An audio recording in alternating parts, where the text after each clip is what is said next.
اردو قواعد حرف جار۔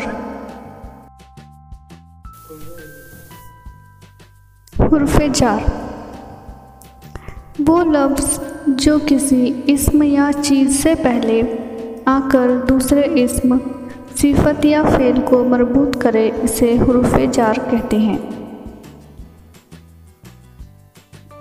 مثال: میز پر کتاب رکھی ہے۔ اس جملے میں لفظ پر حرف جار ہے جو اسم کتاب سے پہلے استعمال ہوا ہے اور اسم میز سے مربوط ہے۔ دوسری مثال: احمد چائے کا شوقین ہے۔ اس جملے میں لفظ کا حرف جار ہے جو صفت شوقین سے پہلے استعمال ہوا ہے اور اسم چائے سے مربوط ہے۔ حرف جار کی قسمیں۔ حرف جار کی دو قسمیں ہیں، مفرد اور مرکب۔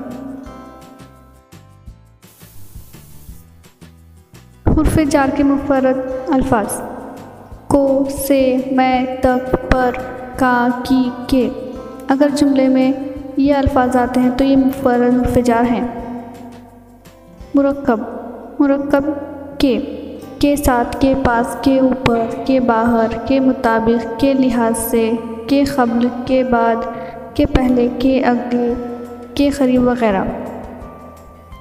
مرکب کی نسبت، کی طرف سے، کی وجہ سے، مرکب سے باہر وغیرہ۔